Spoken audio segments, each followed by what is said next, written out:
Olá, tudo bem?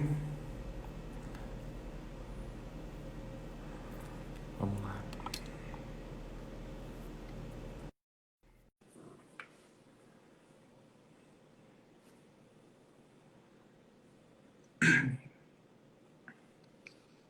Boa noite, Oi, Mari. tudo jóia? Tudo bem, meu amor? Graças a Deus. Que bom a gente estar aqui novamente no nosso projeto de desenvolvimento humano, né? Onde a gente vai estar falando hoje sobre um dos temas mais polêmicos, né? Verdade. Dentro dessa possibilidade toda que a gente fala da saúde mental, juntamente com a neuropsiquiatria, enfim. E desejar boa noite a todos os nossos, né, seguidores aí que estão com a gente, escolhendo os temas, né, Zé? Verdade. E a E, gente e vai se junto. quiser mandar a perguntinha pra gente, a gente vai tentar responder durante a live, porque a gente só tem no máximo uma hora, né? Para poder discutir o assunto que a gente tem para falar. E hoje o nosso assunto é o transtorno de déficit de atenção, hiperatividade e impulsividade. Mari, só para você ficar um pouquinho nervosa, quem está com a Hum. gente na live é a Fátima. Ah, meu Deus, Oh, meu Jesus amado. Ela mandou deu mensagem um agora calor para mim. aqui de repente, Zé. Deu um Oi? calor aqui. Mudou o clima, deu um calor. Aqui, ó. Na hora que ela mandou a mensagem, aí eu falei, agora eu fico nervoso. Ela é maravilhosa, né? Imagina. É um prazer, né, a gente estar aqui colaborando, ela sempre colaborando também com a gente. Eu acho assim, os profissionais se unindo, né, e colaborando com o nosso público é maravilhoso demais, Aham. né? Fantástico, assim. E TDAH, né, Zé, é um transtorno mais comum do que a gente imagina, Verdade. né?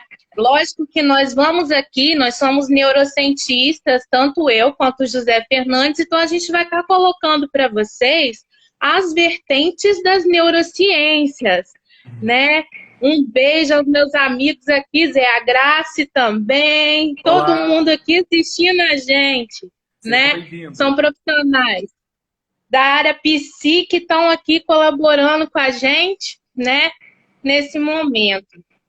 Então, eu e o José Fernandes, a gente tem, né, o hábito de estudar que toda psicopatologia, né, ela é o quê? Ela é de origem cerebral. Então, a gente atribui sempre ao cérebro, né, a razão e também as causas, né, principalmente do neurodesenvolvimento, né, da maneira com que o sujeito se desenvolve implica a sua atividade cerebral. Então, recentemente, as neurociências elas têm feito pesquisas, têm feito estudos, né, que apontam para uma alteração no cérebro de quem tem o TDAH, que é a alteração frontal, né, de função executiva, que é uma área muito importante tanto para o planejamento quanto para a organização, principalmente para o controle inibitório. Então, quando o Zé fala da impulsividade, né, da hiperatividade, o controle inibitório. E a gente também vai estar trabalhando aqui os critérios diagnósticos, a diferença de criança levada para quem tem TDAH, Sim. né, para a gente poder deixar mais clara essa diferença, não é isso, Zé? Sim. Então, a gente vai passar para, né? Vai lá. Ô Mari, eu pensando hoje à tarde sobre a nossa live, aí é porque o nosso estudo no Brasil é tudo muito americano ou europeu, né? Na realidade, estudo nosso mesmo é difícil a gente achar. Então eu pensei, olha que interessante. A base, a estrutura da nossa sociedade são italianos, são pessoas que vieram da Europa, simplesmente largaram tudo no seu país de origem, largaram a sua família e vieram para o Brasil. Será que essas pessoas não são pessoas com comportamento disruptivo, será que não são pessoas impulsivas? Porque a Até pessoa... porque a gente tem relatos, inclusive, que tiveram alguns que vieram no navio, né? Sim. E de uma forma nada formal. Nada né? convencional. Mas enfim. Uhum. Eu fui analisar, por que eu pensei isso? A minha família, o meu trisavô que veio da Itália, vieram ele, a esposa e uma filha. Já a minha trisavó, da parte da minha mãe, da outra parte, do meu avô, pai da minha mãe, ela veio de Portugal e ela veio grávida no navio. Então imagina, eram pessoas que às vezes eram execrados da sociedade ou pessoas muito humildes que não tinham o que fazer e que de repente deu assim na telha, vou para outro país. Então é uma característica da impulsividade, né? Eu acho que tanto eu Exato. quanto você tipo assim, uma pessoa chama assim, Zé Fernandes, vamos ao Rio de Janeiro? Na mesma hora eu falo, vamos. Eu não penso muito nas consequências, eu vou, eu faço, eu realizo o negócio. Então é uma boa conexão, né? Nessa questão da nossa origem. Muito. E cabe até estudo, né, Zé? Eu acho que eu nunca li nada que diz respeito à temática que você está colocando agora. Sim. E, assim, essa análise de consequência que você colocou agora é fundamental. Porque, assim, uma das diferenças de quem tem TDAH, né, para quem não tem, é essa possibilidade abstrata, essa possibilidade de análise de consequência de quem tem TDAH não consegue, né, gente? É muito difícil mesmo, né? Por conta até dessa alteração de função executiva. Então, se a gente tem aí uma herança genética, uma herança cultural e uma herança familiar, imagine. É verdade. Né?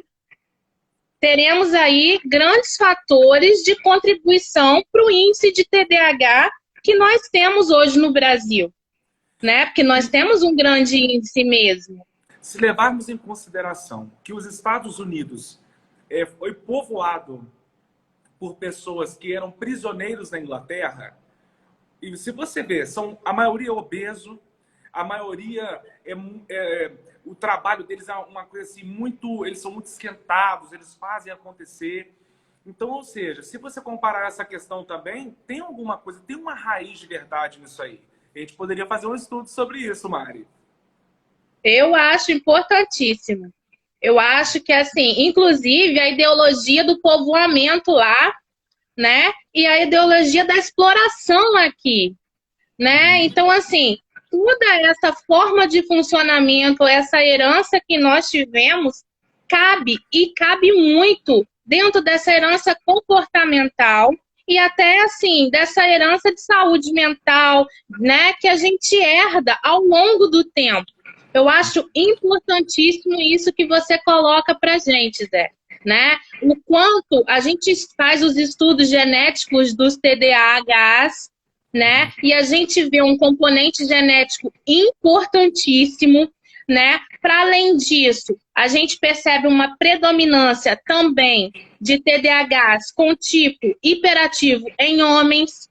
Sim. E já o TDA, né, com déficit de atenção em mulheres. Então, assim, é lógico que isso tem uma herança genética importante. E a gente precisa fazer um estudo até para compreender melhor o que culminou, né, nesses casos que nós temos hoje, que são muitíssimos, né? Seja criança, adolescente, adulto, não é isso? Então, assim, a gente queria Mari, marcar... Deu uma mascada na sua explicação. Deu uma mascada na sua explicação à internet. Você falou, seja, aí foi adulto. É isso que cortou. Então, tem uma questão também, Zé, que eu acho muito importante a gente deixar claro aqui, que uma vez TDAH, existe uma alteração no desenvolvimento. Então, você não deixa de ser TDAH. Você aprende a lidar, né, com o seu transtorno. Então, assim, é desde bebê, lógico que bebê é difícil fazer diagnóstico. Geralmente, os diagnósticos aparecem na época o quê? Da alfabetização. Por quê? Né? Por conta da escola. mas é no desenvolvimento do sujeito, né? E o que aconteceu, pelo menos assim, com alguns casos que eu conheço? Foram diagnosticados adultos, porque naquela época não tinha, né, profissionais qualificados, né, isso, que fizesse o quê? Que fizessem esse diagnóstico de uma maneira, né, mais assim, mais fiel, como hoje a gente tem, né? Lógico que o TDAH não dá nos exames de neuroimagem e nem no eletroencefalograma. Ele vai ter, né, a avaliação neuropsicológica que atesta essas alterações frontais. Então, assim, é de suma importância, né, que a gente tenha acesso a essas informações, né, Zé? Para a gente poder até fazer o diagnóstico diferencial, entender o que é transtorno e o que não é, né? Para a gente poder contribuir melhor com a vida dessa pessoa. Porque eu já escutei, Zé, até mesmo no consultório, pessoas falando assim, meu Deus, o quanto eu sofri, né, sem saber o que estava acontecendo comigo. E muitas das vezes as pessoas atribuíram a mim ou a minha força de vontade, né, para que eu fizesse ou não determinada coisa. E, na verdade, eu me esforçava, né, e eu não conseguia, porque algo, né, de alguma forma, me limitava para conseguir, pelo assim, pagar boletos em dia, né, enfim. Então, assim, existia algo, e não era só oriundo da minha vontade ou do meu desejo. Tinha algo ali que fazia com que eu esquecia. Então, assim, o critério diagnóstico, o diagnóstico cedo, ele é importantíssimo para o desenvolvimento dessa pessoa, né? Para ele aprender, para ela aprender a lidar com o transtorno, não é isso? E o médico tem um papel fundamental, não é isso, Zé? Isso. Olha só. Só para deixar claro para as pessoas, o que seria o transtorno de déficit de atenção, hiperatividade e impulsividade. Nós temos 3 tipos de perfis de paciente com o mesmo nome, né? É o TDAH. Aí a pessoa fala, nossa, mas aquela criança é tão paradinha, o outro é tão agitado, por quê? Os 3 têm o mesmo nome.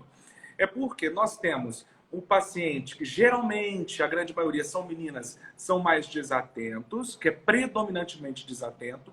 Do outro lado, nós temos o predominantemente hiperativo, onde as características predominantes são da hiperatividade, da impulsividade. E no meio nós temos aqueles pacientes que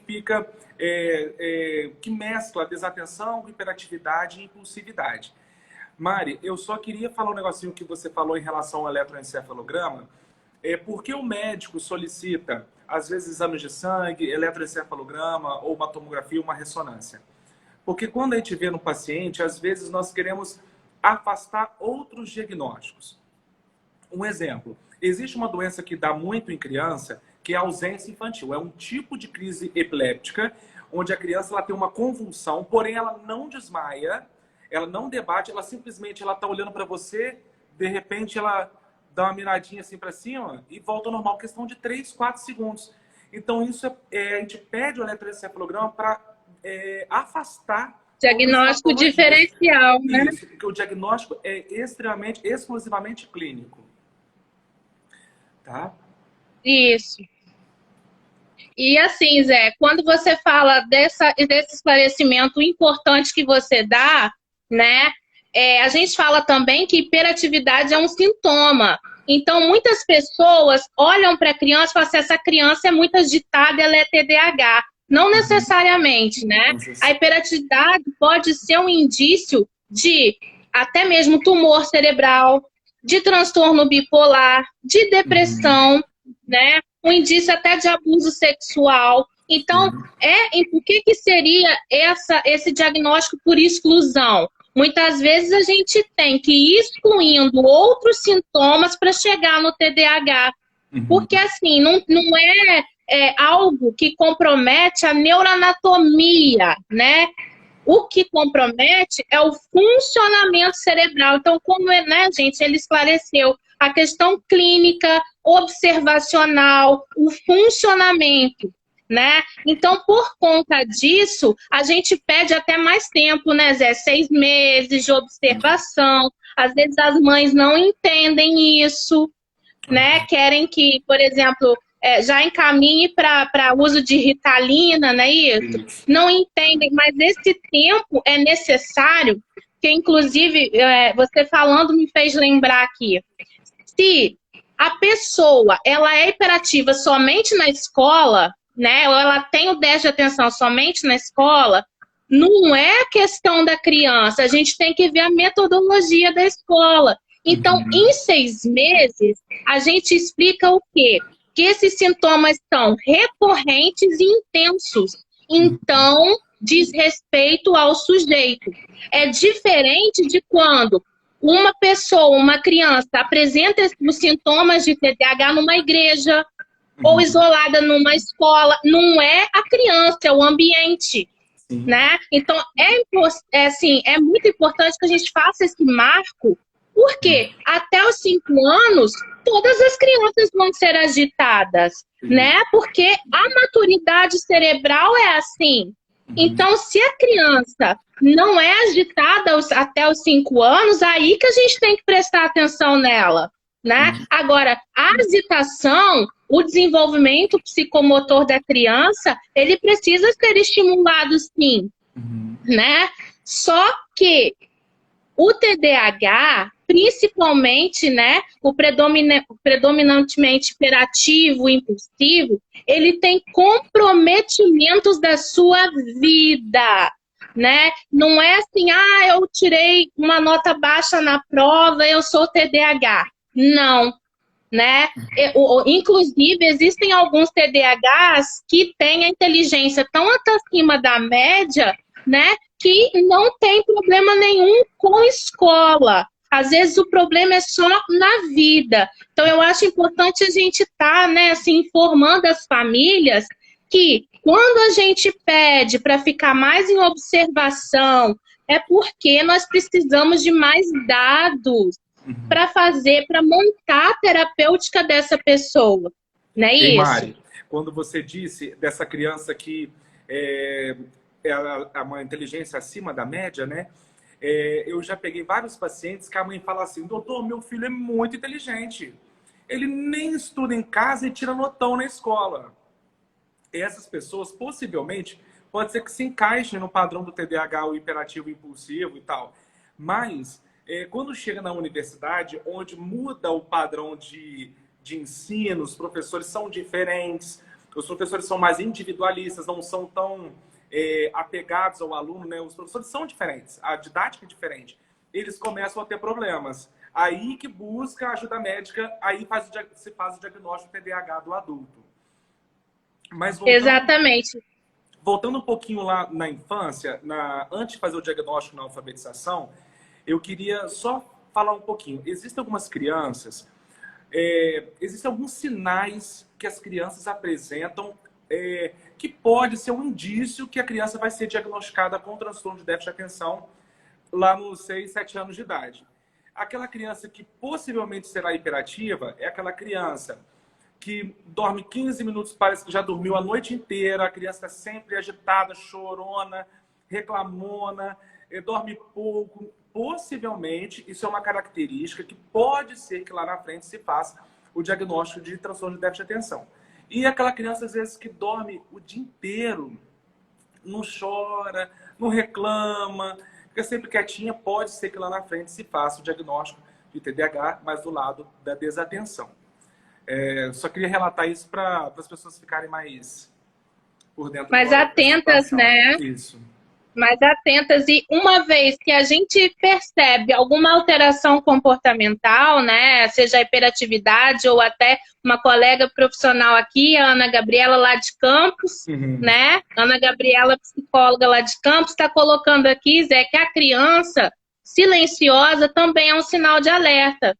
Né? Então, assim, a gente precisa sempre estar com atenção ao comportamento da criança, né? Seja ela no seu componente agitado ou não, como, por exemplo, o sono, agitado ou não, né? E ele consegue descansar ou é ligado no 220? Como é que é isso? né? Lembra que dia é hoje, a orientação dele, lembra como é que o que que aconteceu durante a semana, né? Ele lembra ou não? Porque assim, pelo fato de alguns TDAHs terem inteligência acima da média, né? Eles fazem coisas tão complexas que quando as coisas simples, como por exemplo, datas, compromissos, são esquecidos, as pessoas acham que é por intenção e não é. Não É é. porque existem, né? As circuitarias cerebrais de planejamento estão todas comprometidas. Então, assim, por mais que a pessoa tente, ela tem que ter estratégias para lidar com isso. Porque de início, até a gente atingir a neuroplasticidade, aprender a conviver com isso, a gente vai precisar de tarefas, aplicativos, agendas, para poder dar conta de tudo que a gente precisa dar, né? É muito comum crianças com transtorno de déficit de atenção, elas terem enurese noturna, por uma questão de um atraso no amadurecimento cerebral. Então, há muitas crianças que fazem xixi na O cama, controle inibitório, né, Zé? eles O podem controle ser que tenham esse inibitório. diagnóstico. Crianças que falam muito à noite, que às vezes dormem de um ladinho, amanhece do outro lado da cama. Mamãe tem que ficar.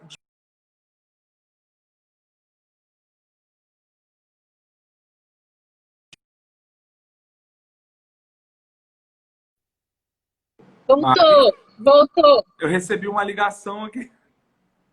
Não tem problema Desculpa. não, a gente continua. É isso aí. Então, podemos passar para o diagnóstico, para os sintomas Sim, diagnósticos?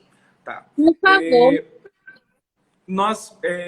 Eu e a Mari, nós decidimos colocar como base para vocês entenderem o que seria o transtorno de déficit de atenção e hiperatividade, os critérios diagnósticos do DSM-5, que no mundo inteiro se usa por base esses critérios. Então, são 18 critérios que a gente tem que prestar atenção. São 9 critérios relacionados à desatenção e 9 critérios relacionados à hiperatividade e impulsividade. Desses 9 critérios da desatenção, a gente tem no mínimo 6 critérios presentes para se diagnosticar a desatenção e no caso da hiperatividade e impulsividade, no mínimo 6 critérios para poder fazer o diagnóstico de hiperatividade e impulsividade, né, predominantemente.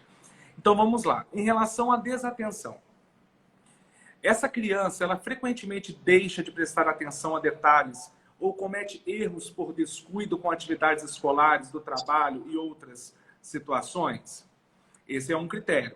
O segundo critério, com frequência, essa criança tem dificuldade para manter a atenção com tarefas ou atividades lúdicas. Às vezes você coloca ela para ver um filme, ou coloca ou vamos ler um livrinho, vamos ler uma história, e essa criança não consegue parar.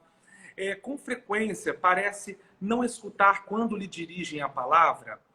Tem criança que mãe fala assim, nossa, doutor, parece que eu falo, tá no mundo da lua. Eu chamo, aí quando eu chego lá na sala, ela presta atenção em mim, porque a questão visual...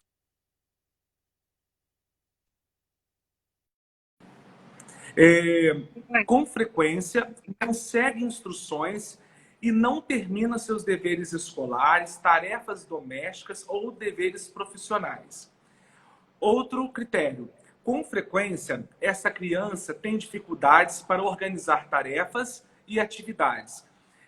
Acontece muito as mães falarem assim, doutor, eu não sei o que acontece com o meu filho, porque eu pergunto para ele, tem dever de casa? Ele fala, não tem. Tem prova? Não, não tem. Aí chega no outro dia na escola, a professora manda na caderneta. Tinha prova e fulano não estudou. Tinha dever e fulano não fez. Isso acontece muito. Você recebe muita gente assim, né, Mari?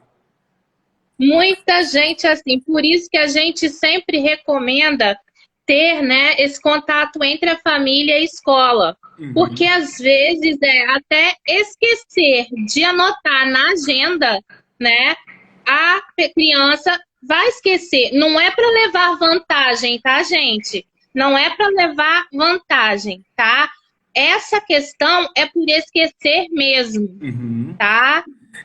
No caso, quando você percebe esse sintoma, uma das coisas que a mãe e o pai têm que fazer é organizar a vida da criança.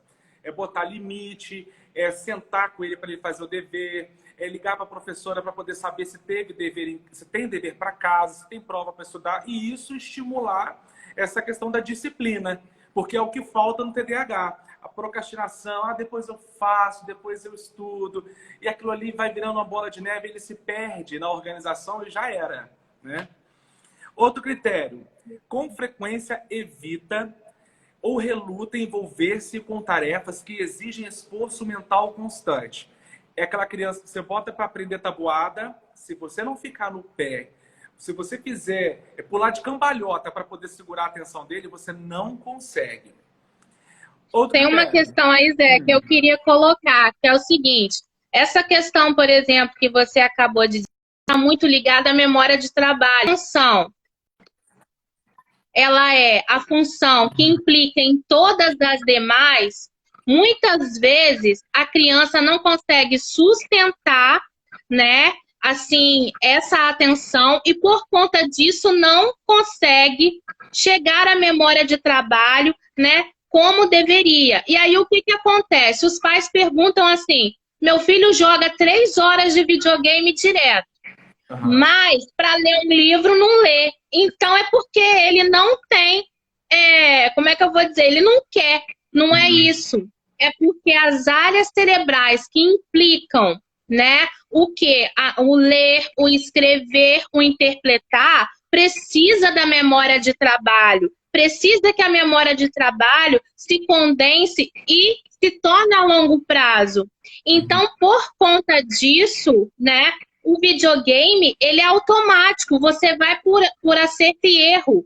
Você não tem que fazer um raciocínio, né? Você não tem que fazer uma interpretação, uma abstração como a leitura. Por isso que o filho fica 3 horas jogando videogame e não consegue ler um livro, né? São áreas, são circuitarias cerebrais diferentes, são áreas diferentes. É importante a gente dizer isso, né? Porque eles acabam colocando de castigo ou tendo até punições mais severas, como se fosse da vontade da criança. Não é que a gente não vai organizar, não é que a gente não vai limitar, a gente vai. Mas é importante, inclusive, e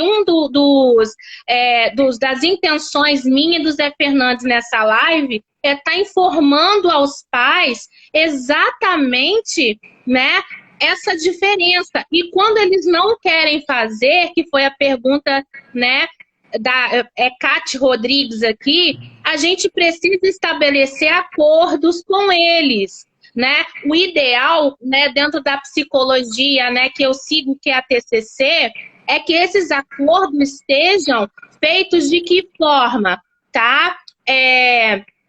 A forma de estar tirando aquilo que ele gosta, ou então só está introduzindo aquilo que ele gosta depois de toda a tarefa cumprida, né? Que aí sim, o TDAH, outra coisa também para a gente falar, a gente vai lembrando, né, Zé?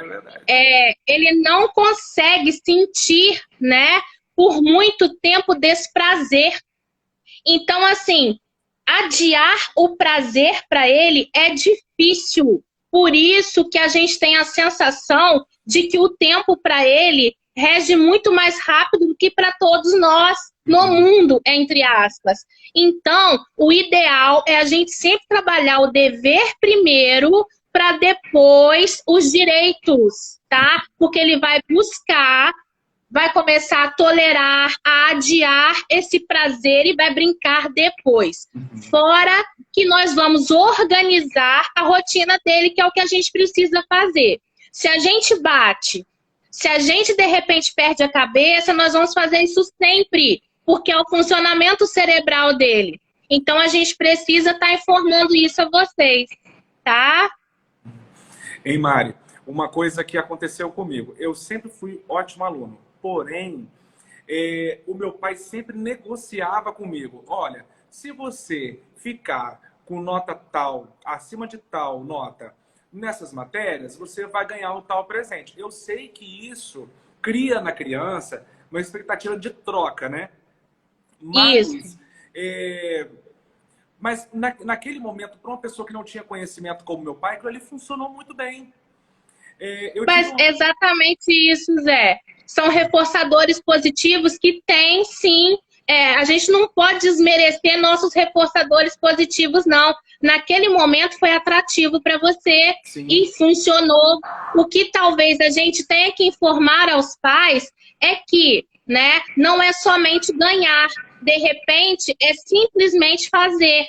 O que talvez faltou na informação dos pais é exatamente isso, mas esses reforçadores que você disse aí são importantíssimos, porque reforça os sintomas positivos, que é o quê? Você está sendo criativo, né? Então, assim, faz toda a diferença e é terapêutico, sim, Mari, tá? uma coisa que tem prejudicado muito as crianças a manter a atenção é o celular. Mas nesse momento que nós estamos, é o celular que é a fonte do estudo da criança. Então, uma coisa que a mãe tem que fazer é, na hora do bebezinho, na hora de fazer a aula, é ficar de olho na criança. Não adianta botar a criança ali e arrumar a casa e fazer outra coisa que não vai rolar. Imagina se nós temos dificuldade de parar e ler um livro que não tem gravura nenhuma, imagina a criança assistindo uma aula para aprender matemática, sendo que na mão dele existe a oportunidade de entrar em várias brincadeiras, em vários vídeos do YouTube. Entre aspas, Exatamente. né?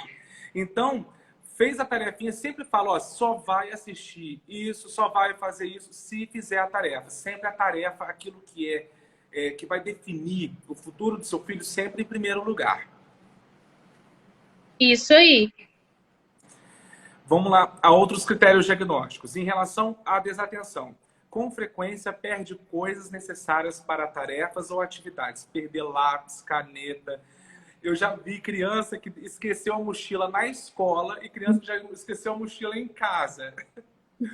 Ô, Mari, você tem quantos anos? Eu tenho 36, Eu tenho 34. Você pegou a época da caderneta? Peguei. Então, olha, às vezes a gente tinha que comprar mais de uma, né? Exatamente. Eu esquecia muito a caderneta em casa. Era um grande problema para mim. Chegava na escola, aí na hora da fila, eu tava na fila, cantando o hino nacional. De repente, na hora que chamava para entrar a fila da minha turma, eu lembrava da caderneta. Aí eu ficava sempre esperando minha mãe voltar de casa para trazer a caderneta. Ó, bem complicado. É fácil. Outro critério. Você ia falar alguma coisa? Não, pode continuar. Ó, eu tô lembrando de algumas coisas daqui. Dá vontade de rir sozinho, né? Não é? Olha só. É facilmente distraído por estímulos alheios à tarefa.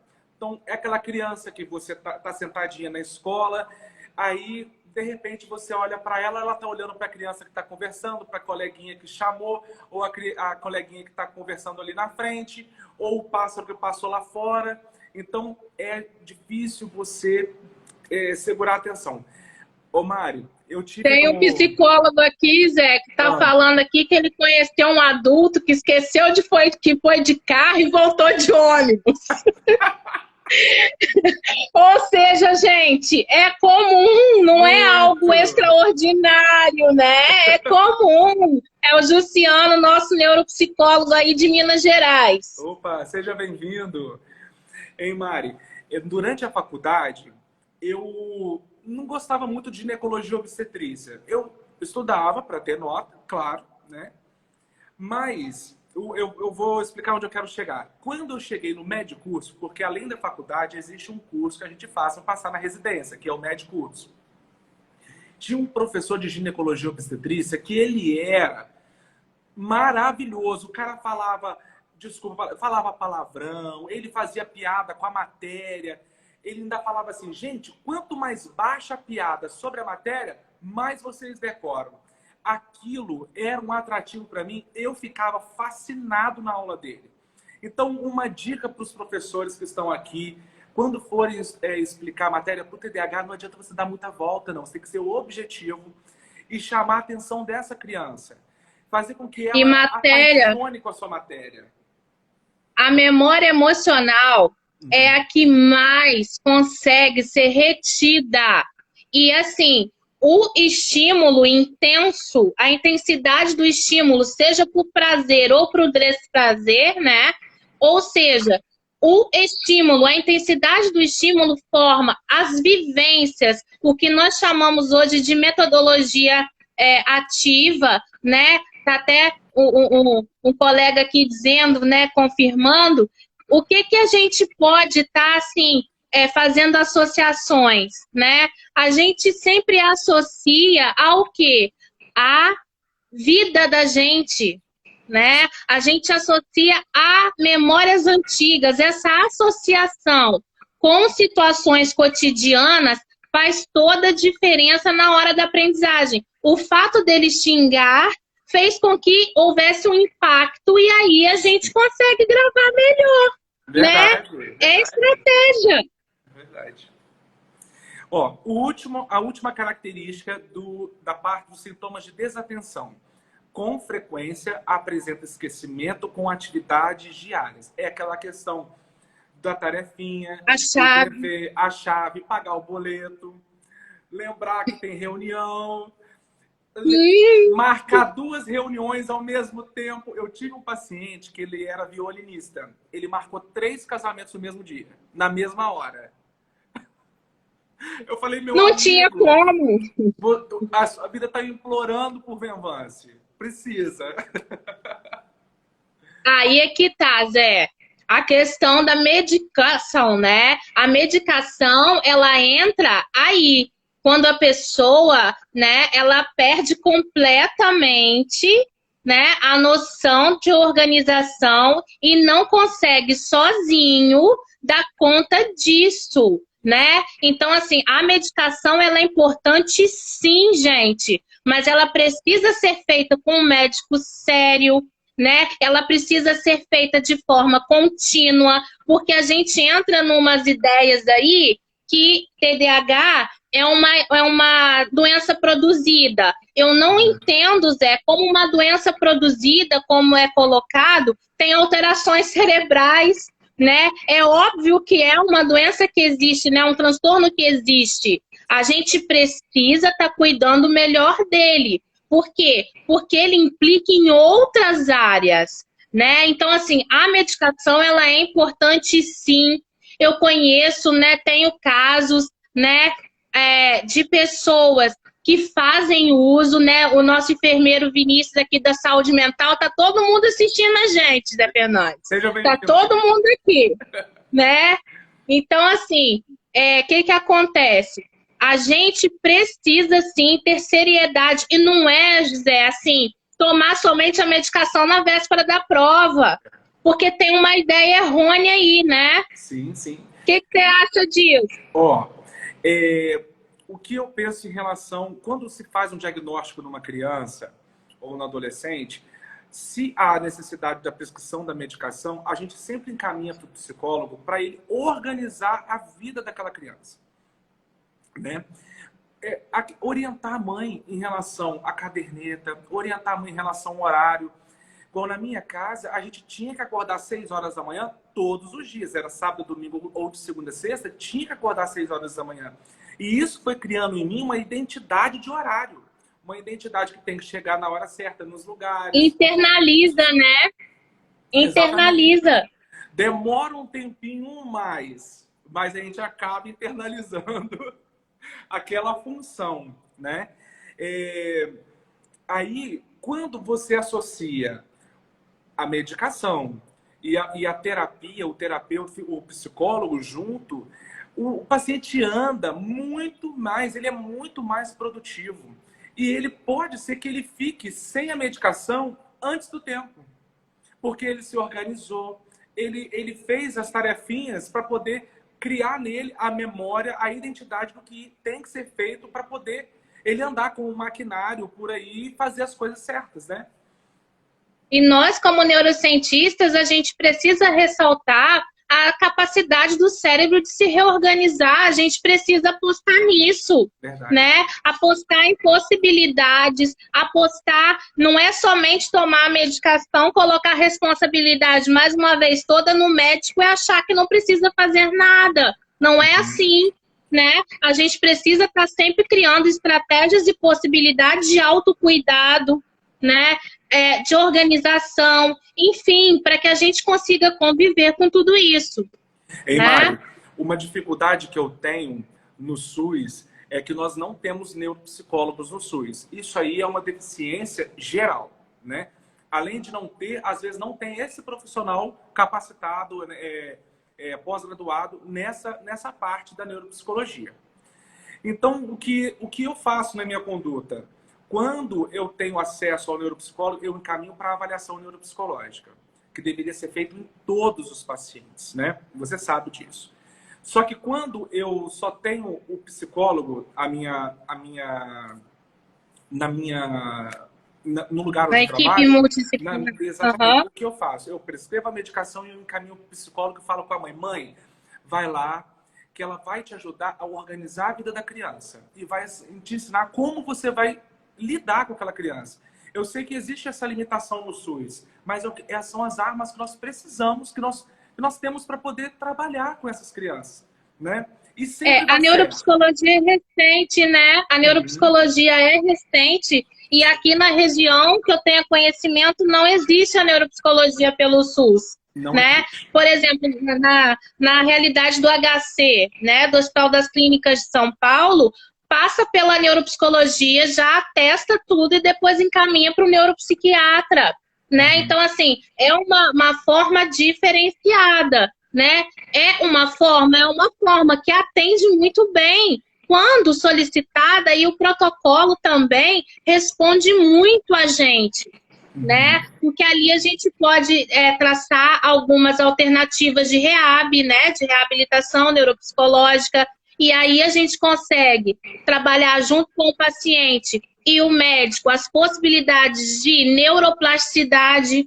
né? Então, tudo isso faz falta sim, Zé Fernandes, faz muita falta, né? A gente muitas vezes precisa estar informando qual é o próprio papel da neuropsicologia, que é bem diferente da psicologia, né? Então, assim, é importante que o nosso público tenha acesso a essas informações, até para entender por que é pedido uma avaliação neuropsicológica, né? De que forma essa avaliação neuropsicológica pode ajudar num diagnóstico de TDAH, por exemplo, né? É importantíssimo que a gente tenha acesso a essas informações, porque ninguém pede uma avaliação neuropsicológica do nada. Ela vem como exame complementar para critérios diagnósticos e que responde muito bem a eles, né? Então, Mari, muitos pais falam assim, quando você manda para o psicólogo e o pai não vai, aí só fica usando a Ritalina ou usando outra medicação. Aí ele chega e fala assim, mas essa medicação parou de fazer efeito, doutor. Mas a pessoa não foi ao psicólogo para poder organizar a vida da criança. Quando a criança é TDAH, ou o pai ou a mãe porque isso é genético, aí também não organizou a vida da mãe, a mãe continua procrastinadora, lá sentada no celular brincando, e o filho lá do outro lado brincando no outro celular. Ou seja, a vida não está organizada. A pessoa acha que tomar uma Ritalina ou tomar uma medicação para concentração vai resolver os problemas, e isso não é real. E você tocou num ponto primordial. Família. Gente, a gente precisa esclarecer para vocês que os fatores genéticos influenciam muito o TDAH.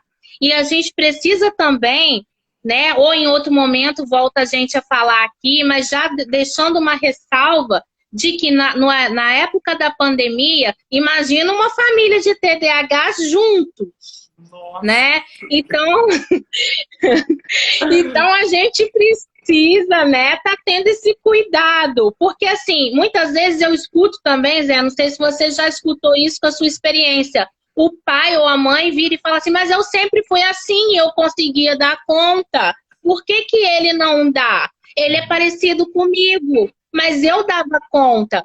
Gente, mas a educação naquele momento era outra, o mundo era outro, a pessoa é outra, né? Uhum. Então, assim, é diferente, né, do que a gente vivencia hoje. Por exemplo, hoje a educação tem que ser remota, né? Tem que ser por celular. E vocês imaginem como uma pessoa que tem dificuldade em manter uma atenção, né? O que que acontece? Como que ela consegue inibir todos esses estímulos do celular e concentrar somente na aula? Muito difícil. Muito difícil. Nós tivemos uma pergunta aqui, Zé, deixa eu voltar ela aqui, que é a seguinte, da Ana Gabriela. Pais dependentes químicos podem ter filhos TDAHs? Você responde ou eu respondo? Deixa eu responder, só porque veio uma coisa assim, uma resposta legal na minha cabeça. Olha só. Inclusive, se o filho for TDAH, geralmente o pai é TDAH. Durante a infância dessa criança, ela sofreu vários graus de frustração na escola. Ou porque era agitadinha e ninguém queria fazer o dever com ela, era agitadinha e nenhuma mãe convidava para ir no aniversário. Então a criança foi se isolando porque era muito agitadinha e com isso vai vendo as frustrações. Ou aquela criança que é desatenta, ela não conseguia fazer dever, não tirava nota legal, então, ou seja, ninguém quer ela no grupinho, porque não vai fazer o dever, não vai somar, vamos dizer dessa forma. A gente está falando para vocês entenderem. Então, isso cria a questão da frustração. Só que existe uma característica que tem todo o TDAH, que é a impulsividade em graus diferentes. É claro, de acordo com cada paciente. Então, por impulsividade, junto à frustração, a pessoa acaba entrando no mundo das drogas. Se você observar, 80 a 90% das pessoas que são usuários de droga são TDAH. Isso é muito importante. Então, automaticamente, pela genética, o filho vai ser, né? Aí cria-se uma criança num mundo completamente desestruturado, porque o pai envolvido em drogas ou a mãe, às vezes tem aquela brigaiada na família, a criança às vezes mora com a avó, mas aí o outro tio é TDAH, vira uma bagunça. É bem complicado. Mandaram um abraço para você Pois aí, é. Mari. Ah, outro! O Joninha mandou um abraço. E outra coisa também, Zé, que você me fez lembrar. A droga tem a circuitaria dopaminérgica, que tem a ver com o prazer. O TDAH é aquela pessoa que tem dificuldade de lidar com desprazer. Então, quando não há o prazer na vida, né, esta pessoa busca maneiras alternativas de ter esse prazer. E muitas das vezes esse prazer aparece, né, na droga, tá? Aliás, em bastante, digamos assim, existe até um critério muito importante para a gente pensar sobre isso, né? De chegar a tratar o TDAH antes da adolescência, para que na adolescência a gente não abra portas para isso acontecer, Sim. né? Existe também uma predisposição do TDAH por conta da impulsividade e essa busca de prazer constante, né? De novidade, de adrenalina. Então, a gente precisa, desde criança, saber lidar com os nossos filhos, com os nossos pacientes, no sentido dele entender, ter esse autocontrole e trabalhar com esse excesso de adrenalina que o cérebro pede, né? Porque vai pedir novidade sempre. E a gente precisa lidar com isso. Não é isso? Ô, Mari, nós combinamos tanta coisa para falar aqui. Olha só faltam 11 minutos. Eu vou ler os outros critérios só para a gente poder definir o restante, tá bom? E a gente continua conversando. Pode ser? Olha só, aí nós já falamos dos 9 critérios em relação à desatenção, nós vamos falar dos 9 critérios relacionados à hiperatividade e impulsividade. A criança frequentemente agita as mãos e os pés ou se remexe na cadeira. Então, é aquela criança formiguinha que não para quieta. Ele está sentadinho assim, mas ele implica com o colega, fica balançando a perna o tempo inteiro. frequentemente abandona a sua cadeira na sala de aula ou em outras situações nas quais se espera que permaneça sentado. Isso é muito comum. Isso aí são sintomas que todo mundo conhece, né? Frequentemente corre ou escala em demasia em situações nas quais isso é inapropriado. Acontece muito, Mária, quando o paciente... Assim, o diagnóstico é feito quase em 2 minutos de consulta, né? Na porta da frente do meu consultório, tem uma... abre a porta e em frente tem uma maca. Quando a criança é agitadinha, na hora que eu abro a porta, ele já sobe na escada e sobe lá em cima da maca. Isso acontece muito. E a mãe fala assim, doutor, desculpa, ele é agitadinho mesmo. Eu falei, calma, mãe. E a mãe fica sem graça. Sem graça. Teve uma vez que a mãe falou assim comigo, para de andar, por favor. Você está me fazendo passar vergonha na frente do médico. Aí ele virou e falou assim, mãe, eu não consigo parar. Aquilo me mexeu tanto comigo, Mari, que eu vi Nossa, assim, muito. o olhinho da criança, o desespero, né? E não consegue parar mesmo, tem que ficar insistindo. E o sofrimento, gente. O sofrimento, né? Verdade. O sofrimento. Com frequência tem dificuldade para brincar ou de se envolver silenciosamente com atividades de lazer. Está frequentemente a 1000 por hora ou muitas vezes age como se estivesse a todo vapor. A gente que trabalha nessa loucura toda de 6 da manhã até 11 horas. inúmeros projetos. Assim, é muito comum o TDAH adulto se envolver em muitos projetos ao mesmo tempo, achando que vai dar conta, né? E acaba que no final espreme de um lado, espreme do outro e tudo anda. E acaba dando. E o último... Ah, não. Não está no último, não. Fala frequentemente em demasia. Frequentemente dá respostas precipitadas antes das perguntas serem feitas. Com frequência tem dificuldade para aguardar a sua vez. A gente está lendo, sou eu isso aqui. Meu pai passou bastante aperto quando eu era criança. E frequentemente interrompe ou se mete com assuntos de outras pessoas. Teve uma vez que nós estávamos caminhando para ir para um culto da casa de um senhor. E meu pai estava conversando com o Laerte, que era o presbítero da igreja. Hoje ele é até o pastor da igreja. E conversa para lá, conversa para cá. E você acredita que eu intrometi na conversa dos dois? Aí o Laerte virou na cara do meu pai e falou assim, olha, o Fernando gosta de se intrometer na conversa de adulto. O meu pai me deu um salavanco. Então, assim, sempre foi isso, a vida inteira. Meu pai passou bastante aperto comigo. Mas eu sempre fui amoroso e tal. É importante a gente esclarecer que isso acontece porque a velocidade sináptica, né, a velocidade de pensamento da criança, a velocidade de processamento dela é muito mais rápida do que a própria, né, fala. Então, assim, o raciocínio, né, gente, aquela informaçãozinha que chega no cérebro é muito rápida. Então, às vezes, há essa antecipação da resposta justamente porque o tempo de reação de alguém que tenha, né, a hiperatividade, sobretudo mental, é muito mais rápido do que alguém que não tem. Então, é natural que ele entenda, né, dessa forma, mas isso acontece justamente porque o cérebro é rápido demais, né, Zé? Verdade. Então, é difícil a gente inibir, né, com a linguagem aquilo que a gente pensa, não é isso? Durante a minha vida acadêmica eu falo assim,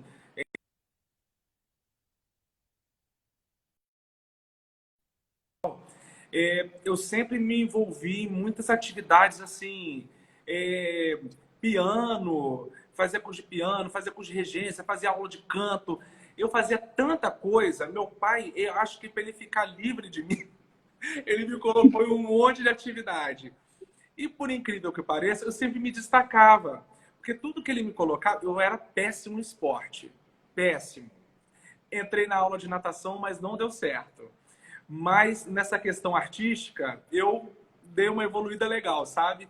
Então foi a única coisa que me segurou. Então, se você tem filho que é TDAH, aproveite as artes cênicas, bota no teatro, coloca para poder fazer atividade física, natação. Aproveita essa oportunidade, porque a criança tem que queimar energia e nesses lugares é o lugar mais apropriado para essa energia ser extravasada. As habilidades, né, gente? Tem uma mãe perguntando aqui porque o filho inventa várias atividades. Isso é ótimo, né? É ótimo mesmo, né? Por quê? Porque é sinal da criatividade, ele está inventando, a gente tem que reforçar isso, reforçar possibilidades como o pai do Zé reforçou, né, na música. E assim, gente, quando a gente consegue canalizar essa energia, né, a gente consegue um futuro muito promissor. Mas se a gente não canaliza essa energia vai para um outro lugar. E a gente precisa deixar claro essa possibilidade de prazer, para que vocês tenham essa atenção com os filhos, né? Essa atenção com o quê? Com os netos, na comunidade. Por isso que a gente está com esse projeto, para a gente estar informando vocês, Isso. né? Ah, Mari, eu lembrei que uma pergunta que os pais sempre fazem em relação, tipo assim, a criança é muito agitada, aí o pai fala assim, doutor, isso vai durar para sempre? Então é o seguinte, TDAH é sempre TDAH.